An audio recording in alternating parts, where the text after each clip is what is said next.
রাষ্ট্রপতি মোহাম্মদ শাহাবুদ্দিন 2 দিনের সফরে পাবনায় গেছেন। জুলাই গণ অভ্যুত্থানের পর নিজের জেলায় এটিই তার প্রথম সফর। শনিবার সকাল 9:45টার দিকে রাষ্ট্রপতি হেলিকপ্টারে পাবনায় পৌঁছান। এ সময় তাকে স্বাগত জানান জেলা প্রশাসক মোহাম্মদ মফিজুল ইসলাম ও পুলিশ সুপার মোর্তজা আলী খান। রাষ্ট্রপতির প্রোটোকল অফিসার আবুল কালাম লুৎফুর রহমানের স্বাক্ষর করা বিজ্ঞপ্তিতে জানা গেছে, পাবনায় পৌঁছানোর পর সার্কিট হাউসে গার্ড অব অনার গ্রহণ করেন রাষ্ট্রপতি। পরে শহরের কেন্দ্রীয় কবরস্থানে তার মা-বাবার কবর জিয়ারত করেন তিনি। সেখান থেকে নিজ বাড়িতে অবস্থান করে নিকট আত্মীয় স্বজনদের সঙ্গে সৌজন্য সাক্ষাৎ করবেন তিনি।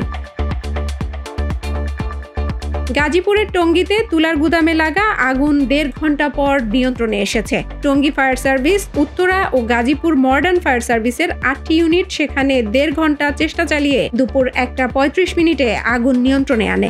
শনিবার দুপুর 12টার দিকে জেলার টঙ্গী স্টেশন রোডের মিলগেট এলাকায় বড় একটি তুলার গুদামে আগুন লাগে। এ সময় আগুন আশপাশের আরও 7টি গুদামে ছড়িয়ে পড়ে।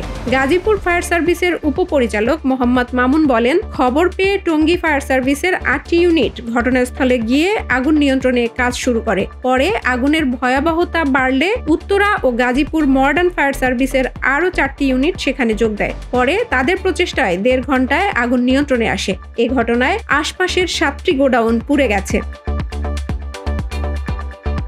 সারা দেশের কোথাও আগামী 24 ঘন্টায় বৃষ্টির সম্ভাবনা নেই, তবে তাপমাত্রা কমতে পারে।